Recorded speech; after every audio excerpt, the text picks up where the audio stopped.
This week on Influence, how to manage a community of communities on a little old website that I like to call patreon.com.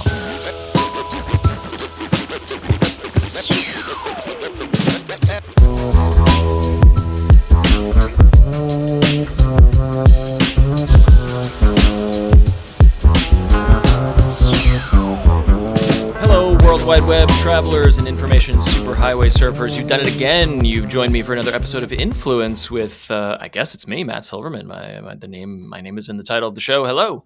Thank you again for listening. And perhaps if you are viewing this week's episode, you might notice on YouTube here, I got a little something here on my forehead. If you're an audio-only listener, I'm pointing to my forehead where there's a Band-Aid.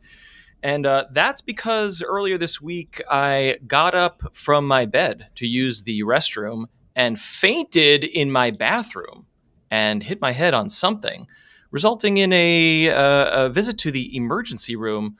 I like to call it the ER for short. I like to shorten it, where I received 7 stitches in my head. And all the doctors agreed that was totally normal, that this is a thing. If you stand up too fast from a resting position, that you can just keel over and faint. So TIL, I suppose. Everything's fine. They scanned all the parts of me and, I don't know, took my temperature and listened to my heartbeat. And I'm alive and with you for at least one more episode. And boy, it is going to be a great one. I can feel it. I can feel it in my bones, at least the bones that are still not broken. Because on this program, we talk about fan funding almost all the time. I can count on one hand, maybe, the amount of guests and creators and creative people who strictly go sort of advertising, or they strictly go, hey, we're selling a product and monetizing the content is not the goal. Working directly with listeners, viewers, the people who are most engaged with your content, and fund it directly through Patreon, Kickstarter, Ko-Fi, all these platforms that have matured in the last decade to address this sort of like all the content's on social media platforms and it's all owned by big technology companies, and they just suck all the advertising revenue out of that equation. And hey, by the way, all the people who made the stuff that we use and love the internet for, maybe they get a few pennies. Well, no longer, because Patreon is here, and I am thrilled to welcome an employee of that very platform to talk shop a little bit about what creators are doing, what's going on at Patreon in terms of interfacing with the creator culture that we cover every single week, nearly, on this very program.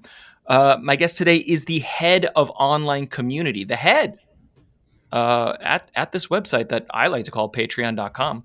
That's where she and her team foster communication between the creators who make their living on the platform and the company itself, often inspiring new features and insights about how people make a living from the internet, the very thing this program is about. There's more. Previously, she worked with some major musicians, we're going to talk about that, who turned to the internet to fund, their work. Maybe moving away from the record label model and more toward the direct fan funding world. We're going to talk about that in a little bit. She also worked for another platform that you might have heard of. It's called Kickstarter. That's also where you can fund your creative work on the internet. I'm very excited to welcome Hayley Rosenblum to the podcast. Hello. How you doing? Hey, Matt. Thank you for having me. I'm excited to be here. Hello, listeners. Excited to chat with y'all today. I am excited to chat with you. I know the listeners are excited. I teased a little bit that you would be here. We gave them a couple days notice here, and we talk about your work all the live long day on this program. So we would like to know more. But first, when creators come on, TikTokers and podcasters and people who make their living from the internet, my first question is usually like, if you met a normal person, a not online person, a person in a coffee shop, they're like, oh, what do you do for a living? How would you explain it to them? It's incredible because I think, even after 3.5 years at Patreon, I still don't have the elevator pitch down. Right. But I like to basically say I feel as though I'm the physical embodiment of our online creator community. Yeah. I am the person who translates the creator needs and wants and desires to Patreon as a company, and then translates what Patreon as a company is doing back to the creator. So almost like a translator, but generally advocating, representing, encouraging creators to connect with one another is the primary function of my role. Mm-hmm. That makes sense to me, and it makes sense to listeners. However, do you have older members of the family, parents, grandparents, aunts, uncles, who don't quite understand what Patreon is or how people make a living from the internet? And then how do you, when they check in on you, what do you say? Yeah, I think I'm actually fortunate in that I've been doing this work and working with Patreon, albeit on the creator side, for long enough, almost 10 years at this point, that my folks and my family know. So I would say the big turning point, there are two with my father that I'd love to share. One was when I was at Kickstarter. Neil Young had a project called the Pono Music Player. Okay. My dad loves Neil Young. And so Great. like when that made all the headlines, my dad was like, oh, so that's what you do. Was this about the high fidelity recordings? Yeah. Okay. I'm nerdy about this a little bit. Can you explain what that was? So this had to have been almost 10 years ago, but Neil Young was part of a company. The company was called Pono, Pono, and they wanted to produce, I think it was like an online exchange store and a media player, so like a physical device that would play high fidelity recordings, because on the internet, a lot of songs are compressed. And so he was very vocal about like that MP3s suck. They do not sound good, which I agree, but I've also kind of gotten over it over the years, but so I'm curious, how that all played out and your opinion on this as well. Yeah. As I know you're a passionate music lover. I personally don't mind the sound of MP3s just because I am not an audiophile. I'm just happy to have like vinyl records, and I don't listen to CDs so much anymore, but like digital music is fine for me for my own enjoyment, but I'm happy for folks to create the world they want to see. Yeah. And then the other moment was when I left when I left working for Amanda Palmer, who was a musician full time. I used to run her Patreon page. She had this beautiful post on Patreon to say goodbye to me, to the community. And my father read that. And, after 15 years of working with her, a light bulb went on in my dad's face.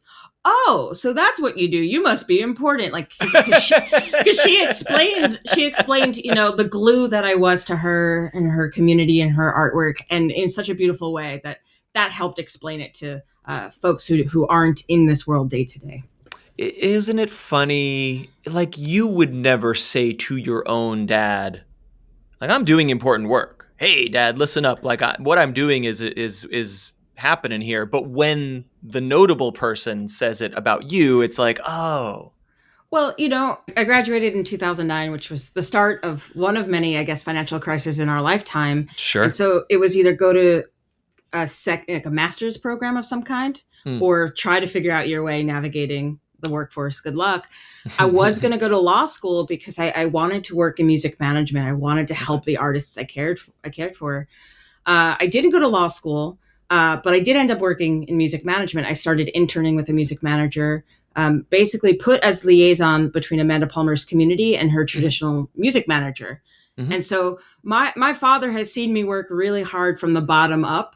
And so that post from Amanda contextualized, interning, working, hard and long hours for an independent artist where there's not a lot of money to be made, because it's really about the heart of what you're trying to do, not about, no fancy cars for me. So it all kind of came together full circle in that way. Yeah.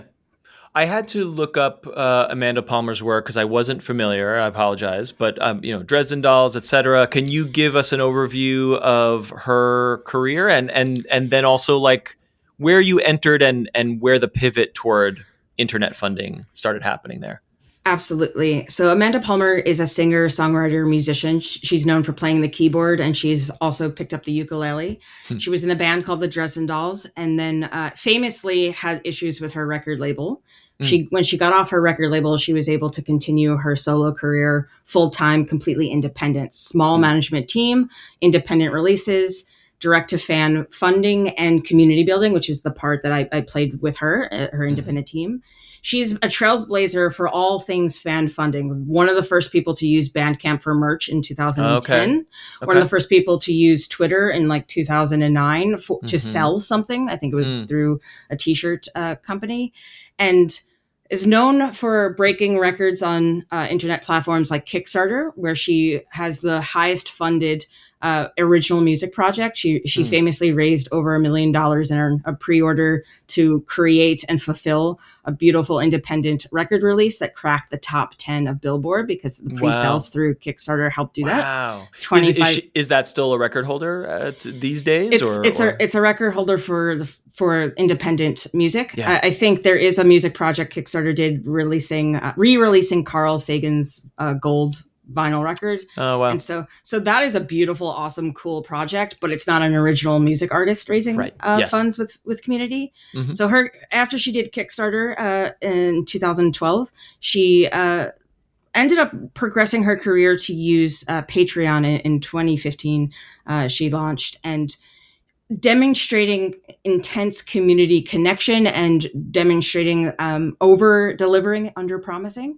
Right. She launched on Patreon, I think on like day one, had 3,000 members like instantly. Mm-hmm. I do want to note, because it's important, when you hear that someone raised $1 million, you think that you're a millionaire. No. She actually lost money in that Kickstarter project. She didn't charge shipping, and there was a lot of international shipping, but she always considers it an investment, right? You're demonstrating what you can do and the power to do it. And you take those lessons and you learn as these platforms mature and there's more features and understanding of how you can scale up to big projects.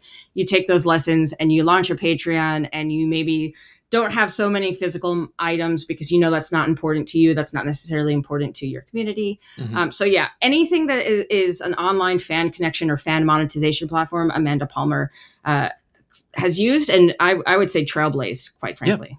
Yeah. And you're hitting on something that guests have said often on this show too, which is like building on building, like using the tools, finding out where her fans were in the earlier days of social media, innovating to sell and do fan funding there. And then as the Kickstarters and Patreons of the world emerge and mature, she's right there and bringing her fans into those platforms.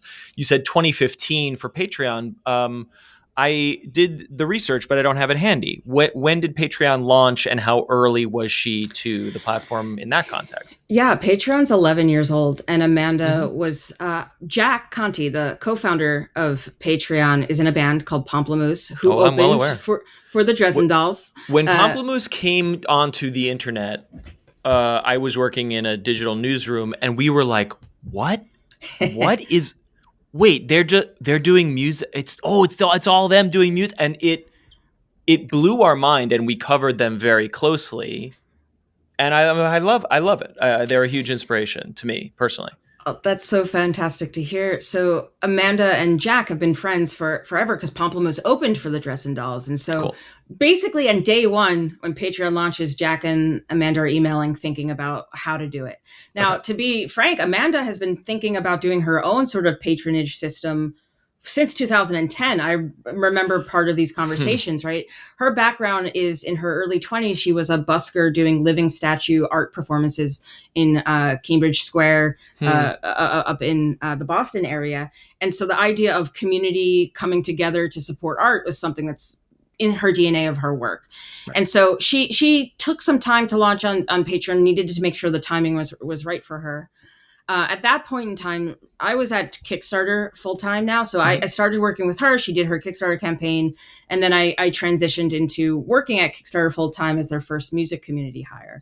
So I was a person who was going to conferences, speaking on panels, trying to convince record execs, no, fans are not just coin purses, right? It's not just about selling them something. It's about bringing them into deep connection. And you can monetize folks for sure, right? People want to buy cool stuff, but you have to be very thoughtful about that.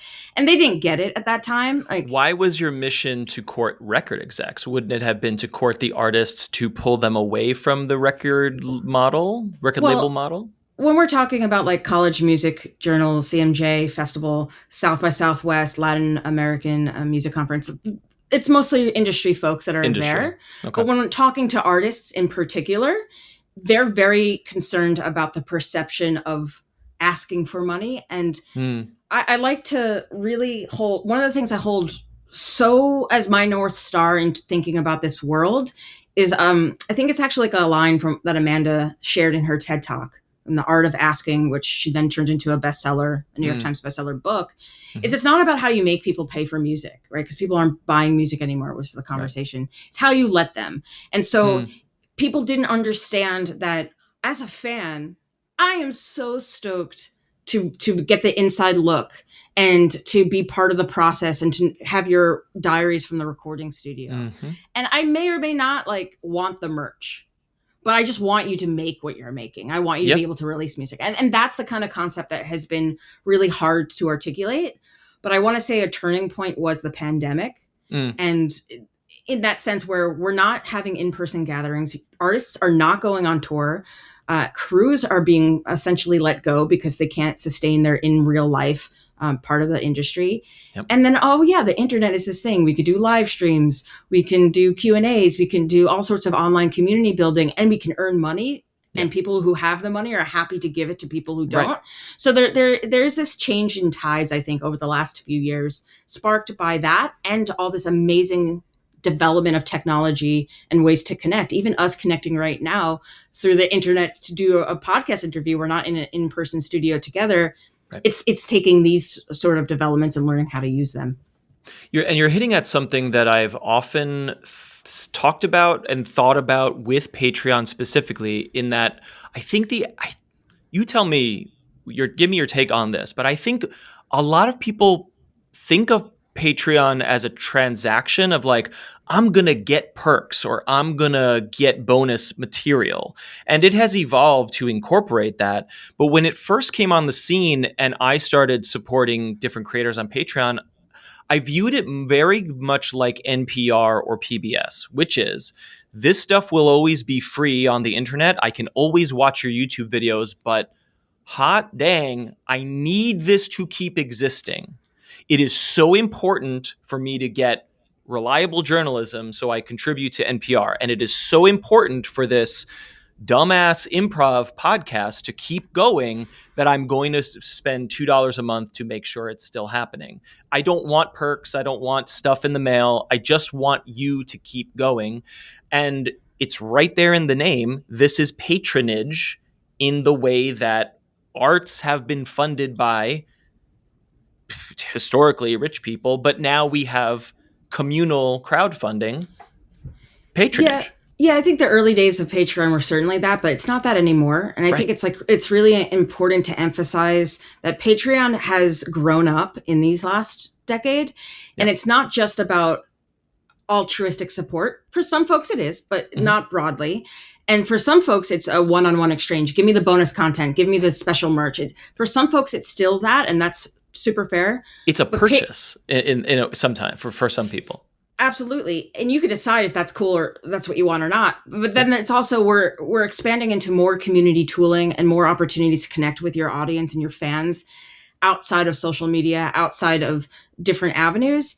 And so you have more options than ever before in how you want to position what you're doing and how you're doing it. You have more examples than ever before to look to in terms of what success can be. And that's one of the great parts about our online community, is connecting creators to learn from and knowledge share with each other. But it's not always going to be that sort of like, oh, wow, I want this to exist in the world and it can't exist without me. Because as you know, in the podcast world, there is sponsorships and there are ad dollars, and you can absolutely use that in concert with something like Patreon. A hybrid model where you're getting both.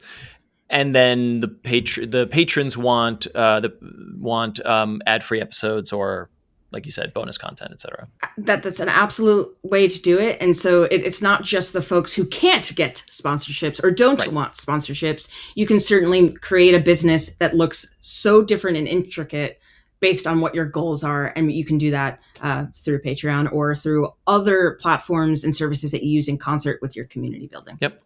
So tell us about your day-to-day. Let's get in the weeds a little bit. What does your job entail? And are you're managing a team, I presume? There are other community managers who work with you to do all this stuff? Yeah, so I don't lead our community team, but I lead our online community vertical of it, I should say. Mm-hmm. And so most of my day to day is involving working with our online community and associated projects. So at the moment, our online community exists in a Discord server. Mm-hmm. And we have about 26,000 folks there. It's for creators specifically. So we don't have the community space for their members, for creators specifically. Mm-hmm. And a lot of what I'm doing on the day-to-day is reading what they're saying, helping to answer questions, explaining best practices from my own experience using these tools on the creator side, as well as sharing the resources that Patreon is developing, along with different events that we're doing. We have some events that are hosted on stage channels in Discord. We have some events that are in person. We just had one last night in person, which was beautiful, I have to say. That's great. This was in New York or where about?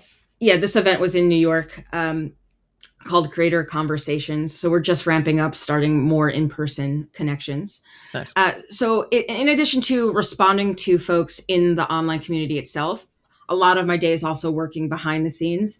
And sometimes I just wish folks knew all the behind the scenes stuff I do, because I take a lot of pride in being an advocate for the community and sharing their feedback in the right places to the right product managers, to the right product teams, and then contextualizing the importance of what they're asking for and why they're asking for it to help in the prioritization that we're doing in terms of our product roadmap, in terms of fast follows when something is released. I like to give a little product education when I talk about these things, because it helps contextualize. When someone is releasing a product in a technical company, you have this concept of MVP, minimally viable product, which is the first version when something goes out. It doesn't have all the bells and whistles, but it's the main thing. It works great, and we can fast follow it later on. In agile systems, getting dirty, you want to continue, iterate, and build. And so I really appreciate the feedback that our creators share when they get their hands on these new features and want to see it be bigger and more beautiful and expansive to all their unique use cases. And so I love the part of my job where I get to represent that.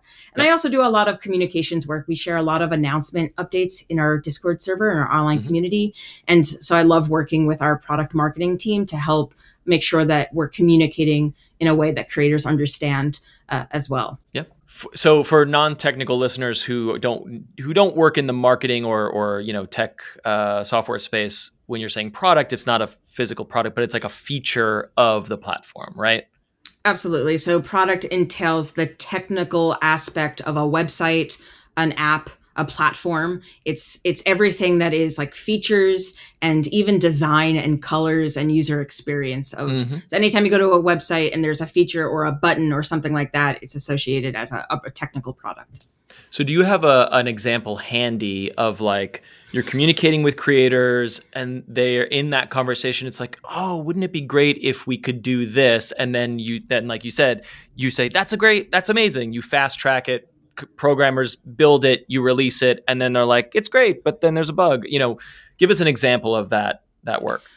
Well, I don't want to take too much credit, because I can't say that I single-handedly can determine when things are updated or released. But I will say one of the things I'm so excited I like to think of like small quality of life updates are so fantastic, but they're not super flashy and like PR sexy to talk about. Totally. So like an example is autosave. When we released autosave, so you're creating a text or image or media draft as a post, it automatically saves as you're updating it so that you don't lose your content and your work. And when that autosave feature came out, I was like, yeah, because this is where a lot of my empathy comes from, having experience with these tools. There was a moment in time where my hand slipped on the save draft button and I accidentally published a draft I was building for Amanda Palmer. Like I was structuring a post for her to go in and actually write.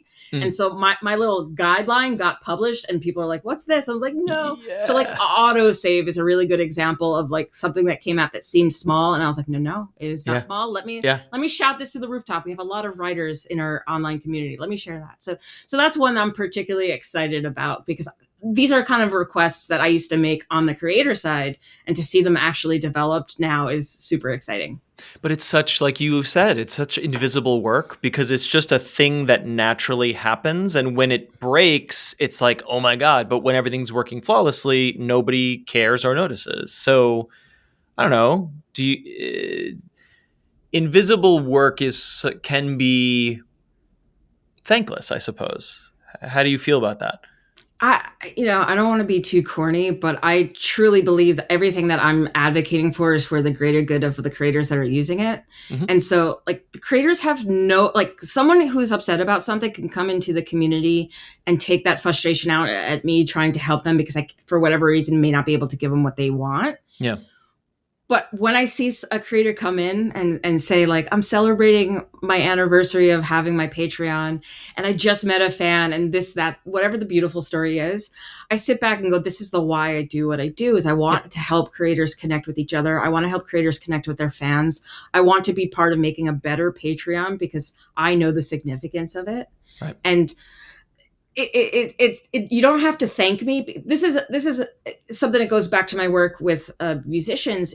My name could be in the liner notes for a project I work on, but my name is not on the artwork and it doesn't need to be. And you don't need to know the painstaking hours I spent trying to get something out the door into your email or into your post box. Just knowing that it exists or that it's better in some way. And I played whatever part I played to help it get there is the satisfaction that I need really. Fulfilling work. All right. So speaking of the creators, when we think of Patreon, and I'm sure many listeners support their favorite creators on the platform or other platforms, it's the YouTubers, it's the podcasters, it's the bloggers, it's the writers, it's the artists, and I think we know some of the bigger players or the typical players in the fan funding game. But I'm very curious, in your work, have you stumbled upon unique things off the beaten path where it's like, whoa, this person's making six figures by, making stuffed teddy bears? What is the most interesting stuff you've seen that is not typical, let's say? Certainly. So one interesting clarification here is, while podcasters and video creators are popular on Patreon, there's so many diverse and incredible creators there.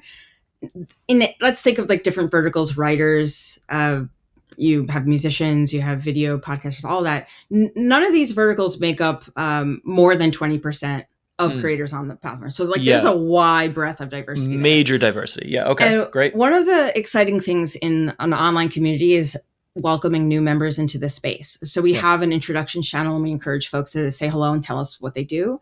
And one day I'm reading the channel and welcoming folks, and this is like, I don't even understand this, but they code games specifically to be played on smartwatch devices. Huh. I was like, I didn't even know you could do that. Uh-huh. This is incredible. We also have like beekeepers, and we have folks who there's one creator I talked to who like does voice diaries while he's walking. And so he took this like virtual meeting while he was walking, putting stickers out around town. And so folks like do some incredible things. It's like any niche community thing that you're part of can have a home on Patreon. Mm-hmm. I like seeing like writers and the different type of genres that they do because it's such a wide world. I'm personally really stoked about like music because that's my personal passion. And so there's like music venues that have their own sort of community space. Oh, that's really interesting. Okay.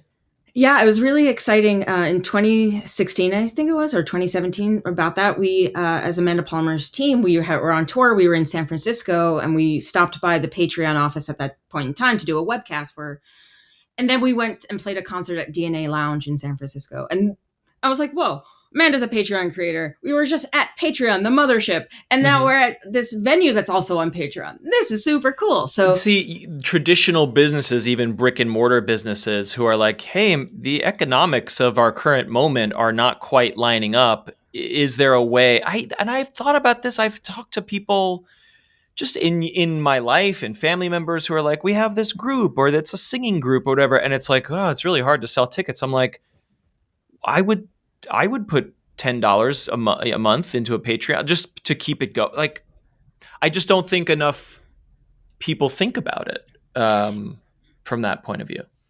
Yeah, it's incredible because there are companies, there are organizations, there are spaces and community spaces that are doing that. They're creating that VIP membership that translates from online into real life. Also offers a way for people to support the venue if you can't be there in person, which I think is particularly unique. Yes. And some of this is getting more popular now because the longer, say, a company like Patreon exists and the more people do different things, you see more examples and you think, oh, I can use it for this. I can use it for that. Yeah. And also education. There's a lot of interesting teachers and educators. Right. Yeah. One of my favorite that I discovered through our online community, because again, people introduce themselves, they share their work, was someone has a Patreon page. I'm so sorry to forget what the name of the page is, but he creates really beautiful fine art paintings of birds and teaches you how to do that too. Yes. So he's sharing his artwork and also teaching others to be able to make their art of their own. So I really love seeing that sort of creative community where you're sharing your talents, you're sharing what you have to offer to create more creators, more artists, and more community of so it transcends just a singular person's wide web. Yes, there's a virtuous cycle happening here, and like you're alluding to, building a world with more art and more creativity, even if it's a lot of small things gathering together. It's just I don't know, like you said, not to be corny, but you're making the world better every day. One of the things I personally think about, because I'm so mission driven, and Patreon's a mission driven company. Yeah, I think about, like, even on the hardest days, I can go home and think I'm doing something that I care about and that it matters to me, matters to others, it matters to the world.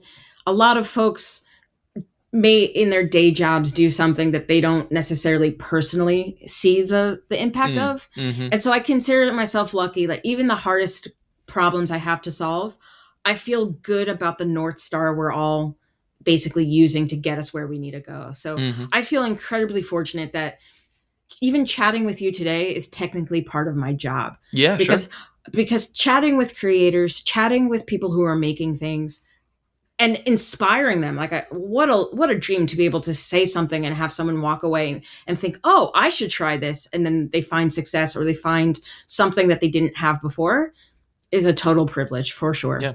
Yeah. So on that topic, if you speak to a creator and they're just getting started, they have something, they're making something that has value, and they realize that fan funding is a really good avenue for that work. What is your advice to people just starting out on Patreon, and what are some maybe mistakes or missteps that people do that you advise them to avoid? Often people think of, oh, well, I'll look at who's successful and I'll try to replicate or learn from them. And I think that's a great idea. Definitely look at who you think is successful and try to get lessons there. But I would also posit, look at who you think is not doing something well, because then that gives you a gut feeling of like, oh, they're not posting enough, or, oh, they're posting too much. So it kind of helps you determine what your barometer is on the spectrum of what's successful and what might not be. I would say often creators feel as though they have to offer everything in the kitchen sink in order to give enough value. It's a perception. I need to make sure I'm giving you value to support me kind of vibe. Or I need to make sure that there is something that everyone wants. And I would caution against putting too much out there.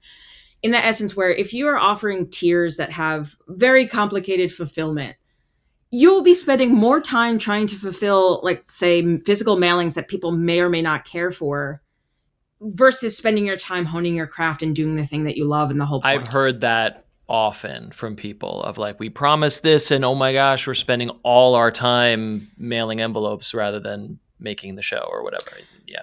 Absolutely. A great example from the music world, because that's where I spent a lot of my time, is musicians who would offer to cover songs Oh, monthly for wow. folks, Yeah. who then end up spending more time covering songs than they do actually creating the work that brings them joy. Yeah. So I would caution folks not to offer too much, because that can be overwhelming at first. I also like to present that this, especially in my online community, I consider everything an experiment. Let's try it.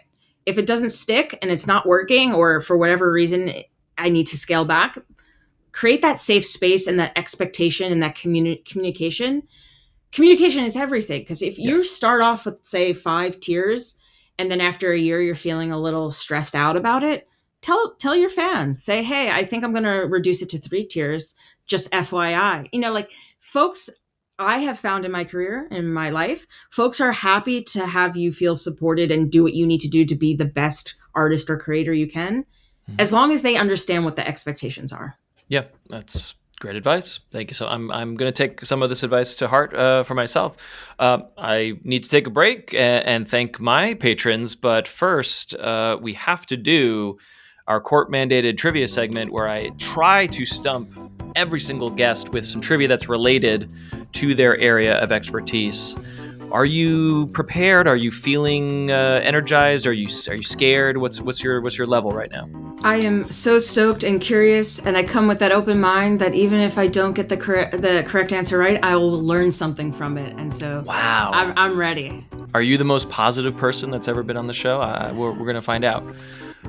This week, we're talking about the platform that facilitates patronage on the internet for creators, of course. But back in 1877, we did not have the World Wide Web just yet. All right, we just had Nokia phones. So we were just playing Snake all day. That year is when Russian composer Pyotr, I don't know if I'm saying that right, Tchaikovsky, of course, his life changed in a big, big way. His innovative compositions combined structural elements from Western European music, where he trained, I think, in conservatories, and themes from his homeland of Russia. And guess what? Everyone hated it. It wasn't Russian enough, it wasn't European enough, it wasn't patriotic enough. Nobody liked his music. Until, he couldn't make his living. He had to work as a civil servant at the Russian Ministry of Justice, and he just lived kind of paycheck to paycheck. Until that day in 1877, when an enthusiastic patron named Nadezhda, maybe, hopefully I'm saying that right, von Meck, provided him a generous annual stipend of 6,000 rubles, which was 20 times his civil servant salary. He immediately quit the job and went on to compose some of the most famous music ever made, including the Nutcracker Ballet in 1892. Von Meck supported his work for 13 years, but there was one condition that she made very, very clear. What did von Meck stipulate in exchange for this very generous patronage? I have 3 choices for you. Are you prepared? Have you heard of this story before? I don't think I've heard of the story, and I am as prepared as I can be. All right, here we go. What did she stipulate? A, that Tchaikovsky include patriotic melodies in all of his published works to promote the glory of the motherland to Western audiences. That is choice A. Or was it B, that he helped take care of von Meck's sickly daughter, as she did not trust her housekeepers to do it? Or is it C, she stipulated that they should never, ever meet? Ooh, this is really beautiful. I think any one of these could be a movie or a limited series. Right? I know. I totally agree. Yeah. I'm gonna go. Let's go with the last one. I think that to me is like the coolest one. Of like, I want to be generous and have you create art for the general public, but it's not a personal sacrifice. It's something that has to be done for the greater good. And you shouldn't know who I am, because then I can't enjoy your art as much. Very in line with the Patreon ethos here. Okay, Hayley goes with C, that they never meet. We're going to find out the correct answer right after this break. This week's episode is all about patreon.com, and if you just add a /influencepod to the end of that URL, you'll get to this podcast's online community and fan support system where many of you support the show financially or subscribe to the free tier to just get updates. No algorithms. You get everything. Updates about the show, upcoming guests, behind the scenes stuff, your questions for future guests. And I hope you'll join me there at any tier. But I especially want to thank the executive producers who contribute at $10 or more.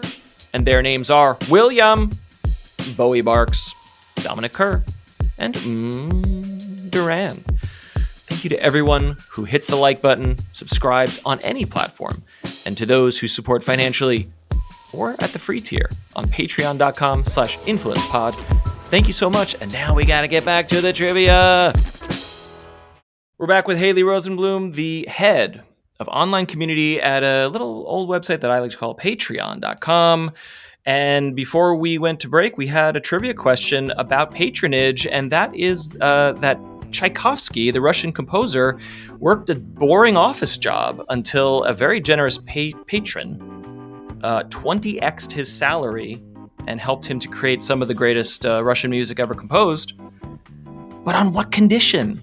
Was it A, that he include patriotic melodies in every single piece of published work? Was it B, that he helped take care of the patron's sick daughter? Or was it C, she stipulated that they should never meet in person? Hayley went with C because it had a cool vibe, it had the cool factor.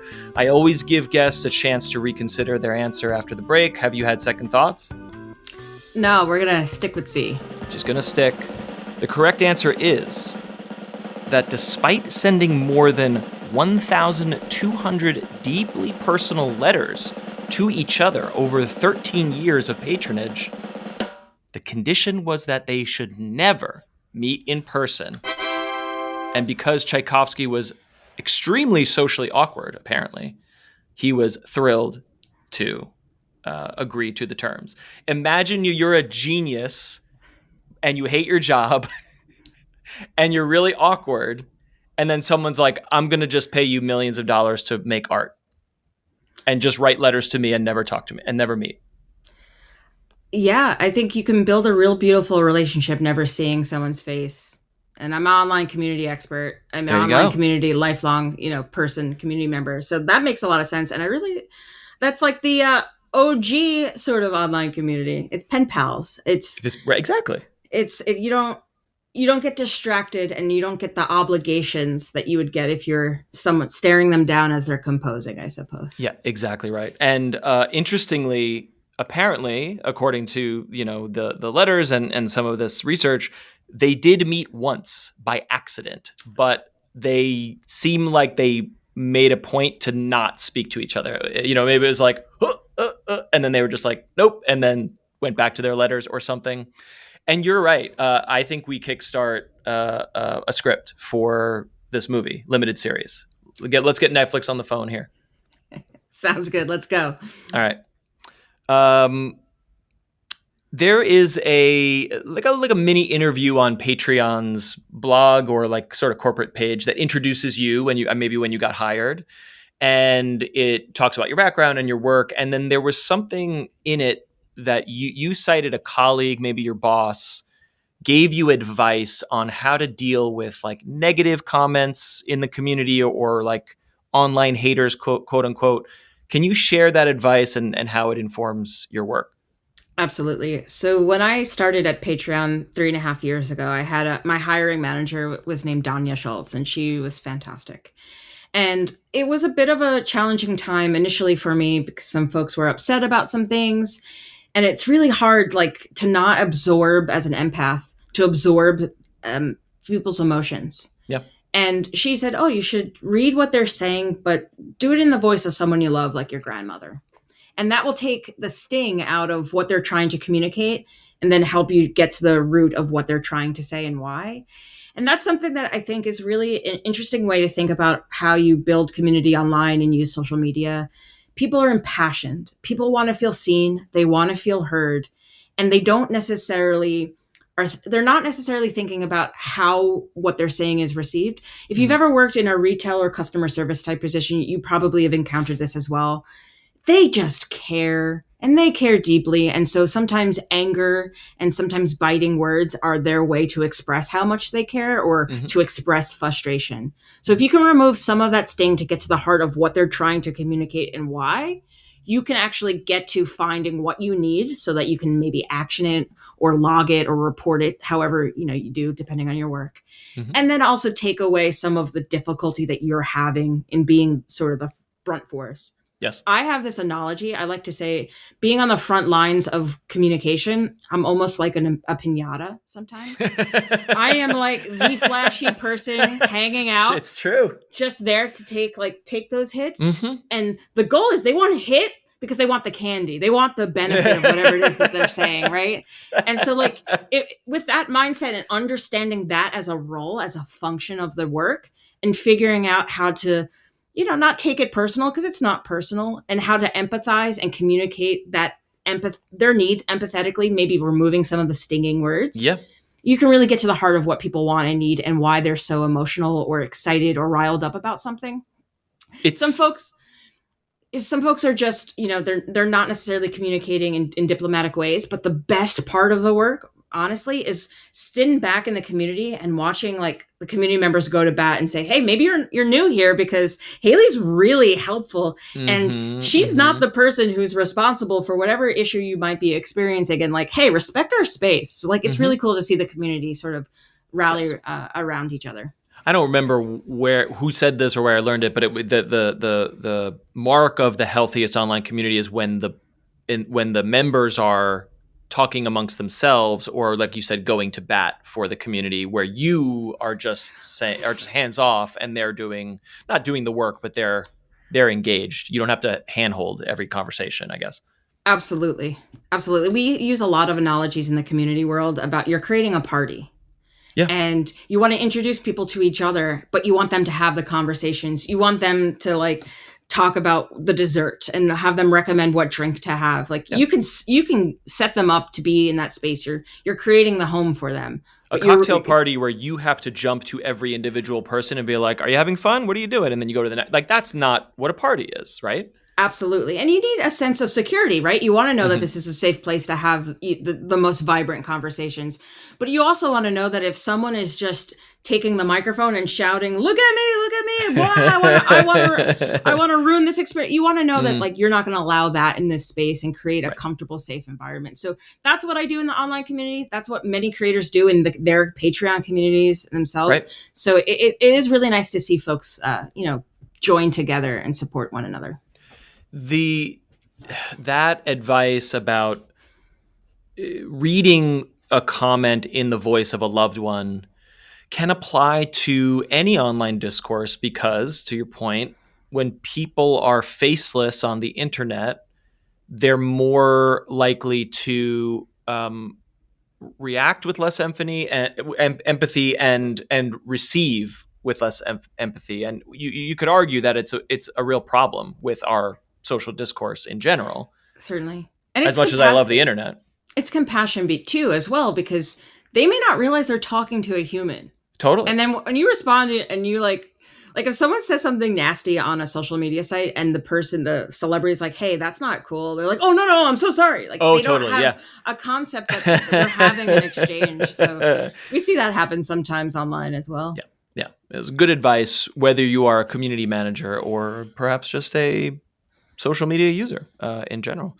Well, to that end, do you have a specific example handy of someone who came at you, guns blazing, and then you said, oh, actually it's this, and then they became maybe a staunch supporter or ally or integral to an important feature at Patreon? I mean, it happens all the time. I don't have a singular person to call out. I can think, I'm not going to name names because I do want to respect folks' privacy, but there are some folks that come to mind that when I first started my role were pretty sarcastic or biting in some way. And then over time, when I walk the walk and it's not just talk the talk, they feel seen, they feel heard, and they sort of become contributors of okay, that's what this space is for. And then when they have critiques or criticism, because people do, and it's valid, they share that feedback in ways that are more constructive and less so in a biting way. So that has happened over the years for sure. Yeah. And it sounds like an evolution. It's not just like a snap, put this guy in his place, and then now he's, he gets the rules. It's a conversation. It's an open channel over time. Absolutely. If someone is upset, I want to understand, like, again, it goes back to learning about how products and technical stuff is made. I want to understand what the pain point is and drill into what they think the solution is, because the solution might not be what they think it is, just because there's only so much information that they have about how things are built. Yeah. And so I like to ask the questions to dig into why is something painful for you in a very particular way? Or why do you envision something being super awesome and amazing, even if they're not upset, if they're just like, hey, this would be cool. Well, why would it be cool? Let me dig into the details. It's all about trying to communicate with folks and understand the heart of what they're talking about. Right. That's great. Given where we are with social media and web fan funding platforms, Kickstarter, Patreon, etc., if you were to zoom out 10,000 feet, do you feel like we're at sort of like peak crowdfunding, that this has matured and is in a place that is like where it needs to be and sustainable? Or do you feel like we're just at the beginning of the curve, if that makes any sense? So I think it's really fascinating to look at the landscape of some of our major technology companies and how they approach fan monetization and fan community building. Yeah, they've started to build it in. And fan membership. It's really, really interesting, because when I was working at Kickstarter and Patreon came on the scene, I don't know if we technically would think of Patreon as the biggest competitor at that point in time. There really wasn't anything in the crowdfunding space like that. Now at Patreon, I don't even think Kickstarter is really a big competitor, because Patreon's not focused on crowdfunding. We're focused on community building and exclusive media hosting for like different content creators and different artists. So I think we're just at the beginning of what can be, in particular because we're seeing bigger companies with almost infinite resources start to say, oh, there's something to it. We're seeing folks that are in Gen Z and even Gen Alpha, younger generations who are native online, start to question and wonder about things in a way that is different the way millennials and Gen X did, right? So looking at online safety as an example, and how do we foster connection and community that feels good? We have different needs for folks who have always had a phone in their pocket and are always connected to the internet. So I think we're just at the very beginning. I think we're going to see some really exciting stuff in the next 5 to 10 years in the short term, but most definitely in the long term. Yeah. And I just, as a fan of Patreon, not to just, rah-rah cheer you all on, but like if it had just been like a payment processor for recurring payments, like, well, I could just plug a Shopify thing into my website and do that directly. And no one, Shopify would take a cut, I suppose. But to your point, it evolved with the ecosystem to be a content platform. Like it for me to build my own website and host my own content and create an RSS feed and blah, blah, blah, and process payments, like I need to be a web developer. But to have it all in one place that also people are all also familiar with because of the education of like, I support these 3 creators and now I'm just log in and support the 4th one. That trajectory for Patreon is like critical for it to not have been swallowed up by the big tech platforms. Absolutely. And I would recommend folks would search, Jack Conte gave a presentation at South by Southwest, a talk called The Death of the Follower. And it's basically about the evolution of where we are today, in which we started with, you follow someone on YouTube or wherever on social media. So you're getting updates when new media and art is released. But now we're in a place of, say, like the For You algorithms where you don't necessarily see what things are out. And I remember musicians struggling with that. They have like Facebook page likes, but those folks aren't seeing the tour announcements and things like that. Yeah. Patreon's moving into a place where free membership is now part of the offerings. Which I love. I adore this feature. And while there's a lot to come and a lot to learn through it, for me as a fan, to know that I'm always going to be notified of what's going on, and I can stay connected with the community and say like the community chats that Patreon have. we're changing the way you connect with your audience. Now, it's not necessarily new and novel ideas, but in this day and age, it's new and novel to what's currently available elsewhere. Right. So I think that we're going to see an evolution of how do we get people what they need in a unique way, and how do we keep people connected in a unique way that feels more meaningful than, say, number of likes or number of reactions. And audiences are craving it. They want it. I think, or to put it another way, there's a place for scroll, whatever. And I need updates about every single thing that my favorite musician does. And we talk about it in the show a lot. Cool. You have 40 million views on a TikTok. That's a lot of people, but it's more impressive to me if you have 200 paying subscribers on Patreon for something that they really, really want, as opposed to someone flick through for 2 seconds in an algorithmic feed. Absolutely. It's the high intent. I think sometimes people really like figures. So if it's helpful to give some illumination there, we're saying on Patreon, over 400,000 free members turned to paid membership. So it's not just a way. Is that per year or grand total so far? It's each month. Oh, wow. Great. Okay. Yeah, it's each month. So it's like high intent. It's like, let me just see what this is about. Oh, this is so cool. And so there's a lot of interesting creative ways creators on Patreon can use that feature that I think we're just scratching the surface to understand that. So I love that. We want to spend time building a community around the work we're doing, and we want to keep them involved. And that can look in many different ways and many different shapes and sizes, depending on, what you're doing online. That's very exciting. That's such a good example of a feature. Listeners know I love video games, so it's the free demo of a game. I'm like, I don't know if I'm going to like this. You play it, 3 hours of it. You're like, oh my God, I'm hooked. Pay. Then you pay. You pony up. It's great. Or have you ever downloaded an iPhone game and you're like, this is fun. Oh, there's so many ads. And like, I'm okay with that for now. And then you really get into the game, love it. And you go, oh, I'd like to pay for it so that I can get no ads and get a different experience. And maybe I see a leaderboard so I can connect with other people playing the game. I think it looks so many different ways. And I hope folks who are listening here can walk away feeling inspired that if something is not working for you with whatever platform or online community you're using, there's so many different shades it could look like. Just talk to fellow creators and you might get inspired. Can people join the Patreon Discord if they don't have one set up? Like what are your general rules about that community? Yeah, absolutely. Space? So it's a public server. So if you're listening, it's discord.gg/Patreon, Patreon. And you go through the little flow. We ask, are you a creator? And if you're familiar with Discord, you can select different user roles that will open different access to chat channels. It's primarily for people who are currently creators or are looking to launch their page. Okay. If you're going as a member and you want to talk to a specific creator, unfortunately, this is not the space to do that. Okay. So if you're like curious about starting and you want to talk to creators and say, hey, like, how did you set up? How did you launch?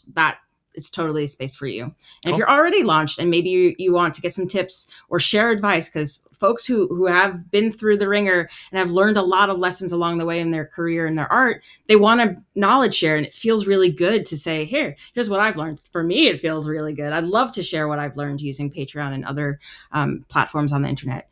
That's also a space for you to do that. Spectacular. We'll link to that in the show notes and the video description, of course. Final thoughts here. If people want to connect with you or follow the work that you or your teams are doing, where should they subscribe? Is there a newsletter? Is there maybe they're not in the Discord. Maybe they're not an aspiring Patreon user, but they just want to like keep up with the space. What do you think? Yeah, absolutely. So if you have a Patreon account, in your account settings, you can toggle to get email notifications from Patreon. I'd recommend doing that. If you are on Discord, you can connect with us there, as I mentioned before. And I'll give you a hot tip. We're experimenting right now with a Patreon page of our own to find ways to connect with creators and folks to share more news and information. So if you go to patreon.com/Patreon for creators, you can join as a free member and stay up to date with us there. Man, I thought you were going to say patreon.com/Patreon. Well, that would be a little too on the nose. I'm going to grab that URL. Finally. Hayley Rosenblum, Thank you so much for being my guest. This was very insightful, and I am confident our listeners have enjoyed this conversation. Thank you so much, Matt. It was a pleasure chatting with you today. Some sage advice from Hayley, just especially the tips about expectations and communication when starting your own Patreon. That is advice I wish I had known or heeded long ago, perhaps in the earliest days of this very program when it was called something else. And of course, just that empathy. I know that was from a colleague of hers, but the way she carries it through to all of her work, and then I'm going to push it through to just general discourse on the internet. Maybe there's a rule of thumb there that we can teach all internet users, and I just mean generations of kids, of media literacy. Check your sources, don't post stuff you're going to regret, blah, blah, blah. But if there's one way to say, hey, when things get heated online, read those words as if they came from someone that you love or deeply respect. And that it immediately adds humanity to the conversation in a world where, online discourse can struggle with that sometimes and lead to all sorts of distance between people of opposing viewpoints, perhaps I'll say. Really loved every minute of my conversation with Hayley, and I hope you did too, and I hope you will stick around for future episodes. I did post on the Patreon recently that Hayley was joining, and 3 other excellent guests coming up, so if you're interested, hop on over. Those are public posts. Whether you are subscribed or not, you can check them out, and you can leave questions for those guests. We have a cosplayer who is just a brilliant designer. The stuff she makes and photographs and wears to cons is out of this world. We have a miniaturist who creates tiny architectural worlds and landscapes out of paper. It's extraordinary stuff. And then we have an improviser, someone who does the craft that's near and dear to my heart. I wish I could think as quickly as comedic improvisers do. I subscribe to and listen to a stupid amount of improv podcasts, and I was thrilled to connect with her and check out the work that she's been doing on TikTok again, I said it, TikTok and Instagram. I'm 84 years old, and I refer to TikTok as TikTok. Yeah, pretty pumped about the upcoming episodes, and a couple other guests who are pretty big. Not saying it's Obama, but maybe 2 or 3 rungs below. As always, please be kind. Rewind your podcasts. Go and vote. Vote early. Vote often. And hopefully I'll see you on the other side of the next 2 weeks. Maybe we'll still have, laws and governments and things by then. Catch up with you then.